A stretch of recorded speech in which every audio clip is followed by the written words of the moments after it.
الحمد لله رب العالمين. الصلاة والسلام على رسوله الكريم وعلى آله وصحبه أجمعين وعلى من تبعهم بإحسان إلى يوم الدين. أما بعد. باب فضل الصلوات. ونبي هريرة رضي الله عنه قال سمعت رسول الله صلى الله عليه وسلم يقول: أرأيتم لو أن نهرا بباب أحدكم يغتسل منه كل يوم 5 مرات هل يبقى من درنه شيء؟ قالوا لا يبقى من درنه شيء. قال فذلك مثل الصلوات الخمس يمحو الله بهن الخطايا. متفق عليه. இனித்துக்குரிய அல்லாஹ்டியார்களே, இன்று பார்க்கக்கூடிய தலைப்பு 188 தலைப்பு. தொடர்ச்சியாக தொழுகை சம்பந்தப்பட்ட சிறப்புகளை பற்றி நாம் பார்த்தோம். நேற்று வசனத்தில் வந்திருந்த சிறப்புகளை பற்றி பார்த்தோம். இன்று புகாரி மற்றும் முஸ்லீமில் வரக்கூடிய ஹதீஸ் அபூ ஹுரைரா ரலியல்லாஹு அவர்கள் அறிவிக்கின்றார்கள், அல்லாஹுடைய தூதர் ஸல்லல்லாஹு அலைஹி வஸல்லம் அவர்கள் கூறியது நான் செவிப்படுத்தினேன். அவர்கள் கூறினார்கள், உங்களில் ஒருவரின் வீட்டு வாசலில் 6 ஓடி, அதில் அவர் ஒவ்வொரு நாளும் 5 முறை குளித்தால் அவர் உடலில் அழுக்கு சிறிதேனும் இருக்குமா என கூறுங்கள் என்று நபி ஸல்லல்லாஹு அலைஹி வஸல்லம் அவர்கள் கேட்டார்கள். அதற்கு அவரிடம் அழுக்கு எதுவும் இருக்காது என்று நபி தோழர்கள் கூறினார்கள். இதுதான் 5 நேர தொழுகை கூறிய உதாரணமாகும். அதன் மூலம் அல்லாஹ் அவரின் பாவங்களை அழித்து விடுகிறான், அவரை பரிசுத்தப்படுத்துகிறான் என்று நபி ஸல்லல்லாஹு அலைஹி வஸல்லம் கூறினார்கள். இந்த ஹதீஸில் முதல் ஹதீஸில் நாம் பார்த்த விஷயம், தொழுகையுடைய சிறப்பு. ஒரு மனிதனுடைய பாவங்கள் மன்னிக்கப்படுகின்றது. இங்கு பாவங்கள் மன்னிக்கப்படுகின்றது என்றால் சிறிய பாவங்கள் மன்னிக்கப்படுகின்றது. ஏனென்றால் வசனங்களிலும் சரி, அதே போல மற்ற ஹதீஸ்களிலும் பிரத்யேகமாக சொல்லப்பட்டது, இதஜ்துனிபத்தில் கபாயிர், அந்த நபர் பெரும் பாவத்திலிருந்து விலகி இருந்தார் என்றால் சிறு பாவங்கள் மன்னிக்கப்படும். இரண்டாவது, ஒவ்வொரு தொழுகையாலையும் தொழுகின்றார். நாம் தொழுகைக்காக வருகின்றோம், தொழுகையில் நாம் கலந்து கொள்கின்றோம். ஆனால் இங்கிருந்து செல்லும் பொழுது நம்மில் சிலர் முழுமையான நன்மை அடைந்து செல்கின்றார்கள்.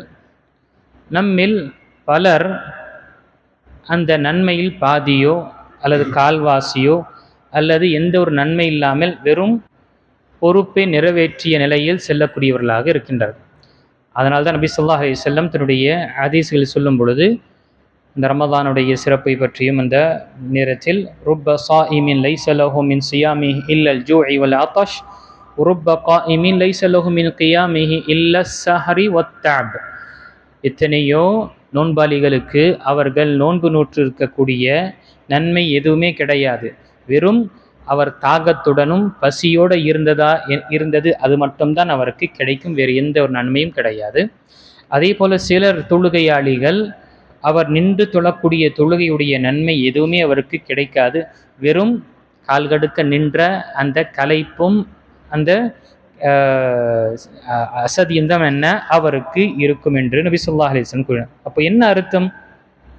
அங்கு தொழுகையுடைய விஷயங்கள் சொல்லப்பட்டது. ஐவேளை தொழுகை தொழக்கூடியவர் ஒரு 6 நம்முடைய வீட்டுக்கு முன்னால் ஒரு 6 ஓடி கொண்டிருக்கும் பொழுது அங்கு 5 தடவை குளித்தோம் என்றால் எந்த ஒரு அழுக்கம் இருக்காது என்று நாம் உறுதி கொள்கின்றோம். அப்படி ஐவேளை தொழுகை, நாம் 5 வேளை தொழுகை ஒரு நாள் தொழுகும் பொழுது நம்முடைய பாவங்கள் மன்னிக்கப்படும், அந்த பாவத்திலிருந்து நாம் சுத்தப்படுத்தப்படுவோம் என்று சொல்லப்படுகின்றது ஒரு ஹதீஸ். இன்னொரு ஹதீஸில், சில தொழுகையாளியுடைய தொழுகைக்கு எந்த ஒரு நன்மையும் கிடையாது, வெறும் கால்கடுக்க நின்றார், அவ்வளவுதான், அந்த களைப்பு தான் அவருக்கு இருக்குமே தவிர வேறு எந்த ஒரு நன்மையும் இல்லை. இப்போ என்ன இந்த விஷயங்களை புரிந்து கொள்ள முடியும்? நாம் நிற்கக்கூடிய நம்முடைய தொழுகையில் கவனம் எந்த அளவுக்கு நாம் ஏற்படுத்துகின்றோமோ, எந்த அளவுக்கு தொழுகையை நாம் பேணுதலாக பயபக்தியுடன் அல்லாஹ்வை அஞ்சி அல்லாஹ்க்கு முன்னால் நிற்கின்றேன் என்ற அந்த சிந்தனையுடன் படைத்த ரப்புக்கு முன்னால் நாம் கூனி குறுகி நின்று கொண்டிருக்கின்றோம், ஒரு அடியான் என்ற அந்த உணர்வு வந்து நாம் ஓதக்கூடிய விஷயங்கள் அழகாக நிறுத்தி நிதானமாக தொழுகையுடைய அனைத்து அம்சங்களையும், அடிப்படையாக இருக்கட்டும், நிபந்தனைகளாக இருக்கட்டும், சுன்னாவாக இருக்கட்டும், இதை நாம் முழுமையாக நிறைவேற்றும் பொழுது நமக்கு கிடைக்கக்கூடிய நன்மை என்ன?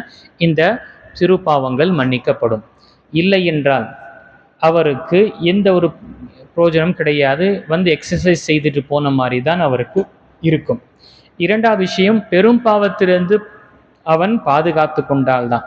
ஒரு மனிதன் பெரும் பாவம் செய்து கொண்டிருக்கிறான், தொழுகையிலும் இருக்கின்றான், தொழுகை நிறைவேற்றிக் கொண்டு இருக்கின்றான் என்றால் அவனுக்கு அந்த தொழுகை சிறு பாவத்தை மன்னிக்க ஒரு காரணமாக அமையாது.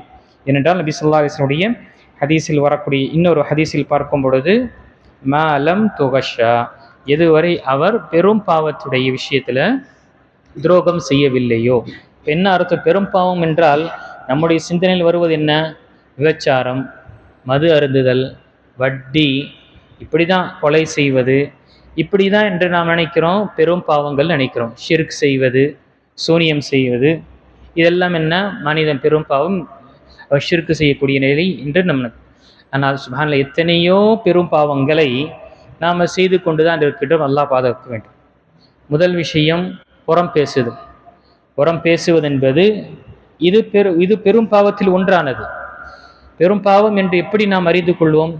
மார்க்கத்தில் ஒரு குற்றத்திற்கு தண்டனை என்று தெரியப்படுத்தப்பட்டதோ அல்லது அதற்குரிய தண்டனை இதுதான் என்று பிரத்யேகமாக ஸ்பெசிஃபிக்காக சொல்லப்பட்டதென்றால், அல்லது அல்லாஹு தாலாவுடைய சாபம் உண்டாகும், நபி ஸல்லல்லாஹு அலைஹி வஸல்லம் சாபம் இட்டிருக்கின்றார் என்ற வார்த்தை வந்தால் அது மேஜர் சின், பெரும் பாவத்தில் ஒன்றாக இருக்கும். அப்போ பெரும் பாவத்தை பற்றி நாம் பார்க்கும் பொழுது புறம் பேசுதல், பேக் பைட்டிங் என்பது அல்லாஹு தாலாவே சூரத்துல் ஹுஜராத்தில் தெளிவாக சொல்லியிருக்கான்.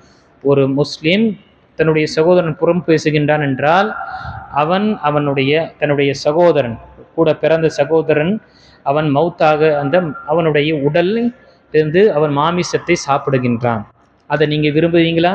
விரும்ப மாட்டீங்க, அல்லாஹ்வே கூறுகின்றான். அதே போல் ஏமாற்றுவது, துரோகம் செய்வது, ஏமாற்றுதலும் என்ன? பெரும் பாவத்தில் ஒன்று. சத்தியமிட்டு வியாபாரம் செய்கிறாங்க, சத்தியமிட்டு பேரம் பேசுகிறாங்க, அல்லாஹ் மீது ஆணையாகுங்க, என் கடவுள் மீது சத்தியமாகுங்க, நான் செய்யக்கூடிய தொழில் மீது சத்தியமாக, இப்படி என்று செய்து என்ன செய்கிறாங்க? அல்லாஹ் அக்பர், தன்னுடைய வியாபாரத்தை ஆக்குங்க. அல்லாஹை தவிர வேறு யாரும் மீது சத்தியம் செய்ய கூடாது. ஆனால் அந்த சத்தியம் செய்யும் பொழுதும் என்ன? பொய் சொல்லி சத்தியம் செய்யக்கூடியவனாக ஆகிவிடுகின்றான். அதுதான் இதற்கு முன்னால் அமர்வில் நாம் பார்த்தோம். குறிப்பாக கரண்டை கால் கீழே அணியக்கூடியவர்களுடைய அந்த ஹதீஸை பற்றி வரும் பொழுது, புகாரில் மற்றும் முஸ்லிமில் வரக்கூடிய ஹதீஸில் 3 பெயர்களை அல்லாஹு தாலா மறுமை நாளில் அவரிடம் பேச மாட்டான், அவரை சுத்தப்படுத்த மாட்டான் பாவத்திலிருந்து, அவர்களை பார்க்கவும் மாட்டான், அவர்களுக்கு வேறுதனைக்குரிய தண்டனை இருக்கு என்று சொல்லும் பொழுது, அதில் முதல் விஷயம் சொல்லும் பொழுது அல் மன்னான், உபகாரம் செய்துவிட்டு சொல்லி காட்டக்கூடியவன். நான் உனக்கு செஞ்சேன் இல்லையா, நான் செஞ்சதுனால தான் இவ்வளோ நாள் நீ இங்கே இருக்கிற, இப்படி என்று எஹ்சான் செய்துவிட்டு, ஒரு ஃபேவர் செய்துவிட்டு சொல்லி காட்டக்கூடியவன் அல் மன்னான்.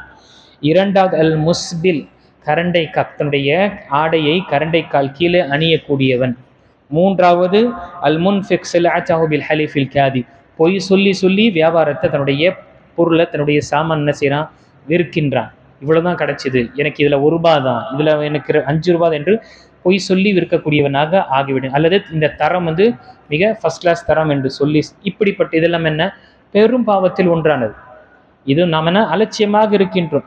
நம்ம கரண்டை கால் கீழே அணியக்கூடிய விஷயத்தை ரொம்ப அலட்சியமாக இருக்கின்றோம். நான் இதற்கு முன்னாலும் தெரியப்படுத்தினேன், பெருமையுடன் அணியக்கூடியவர்களுக்கு பெரிய ஒரு தண்டனையும், பெருமையே இல்லாமல் அணியக்கூடியவர்களுக்கு இன்னொரு அவருடைய அந்த பாகம்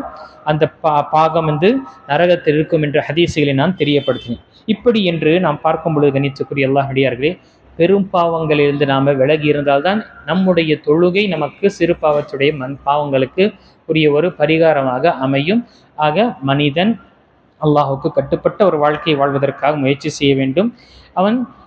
அவனால் தன்னுடைய கண்களால், தன்னுடைய கரத்தால், நாவால் சில தவறுகள் நடந்து விட்டது என்றால், அவன் தெரிந்தோ தெரியாமலோ, அப்படிப்பட்ட விஷயம் இந்த தொழுகை, நோன்பு, அதே போல தானம் தர்மம், நல்ல வார்த்தைகள், ஒருவருக்கு வழிநடத்துவது, ஒருவருக்கு நல்ல உபதேசம் செய்வது, இப்படி இந்த விஷயங்கள் எல்லாம் என்ன? நம்முடைய பாவங்களை மன்னிக்கக்கூடியதாக இருக்கும், அது அழிக்கக்கூடியதாக இருக்கும். ஆனால் நிபந்தனை பெரும் பாவத்திலிருந்து விலகி இருக்க வேண்டும். ஆக தொழுகையுடைய விஷயங்களை, சிறப்புகளை நாம் பார்க்கும் பொழுது, இது மனிதனை அந்த தொழுகையாளியுடைய நிலையை சீர்படுத்தும், அதே போல் அவனுடைய பாவங்களையும் மன்னிக்க செய்யும். இன்ஷா அல்லாஹ் வரக்கூடிய அமர்வில் மீதமுள்ள விஷயங்கள் நாம் பார்க்கலாம். அல்லாஹு தஆலா சொல்லக்கூடியவனுக்கும் கேட்கக்கூடிய அனைவர்களுக்கும் தொழுகையை பேணக்கூடியவர்களாகவும், அந்த தொழுகையிலிருந்து வரக்கூடிய நன்மையை நாம் பெறக்கூடியவர்களாகவும் அல்லாஹ் நம்மை ஆக்கில்வானாக. பெரும் பாவத்திலிருந்து அல்லாஹ் எப்பொழுதுமே நம்மை பாதுகாத்து அருள் புரிவானாக.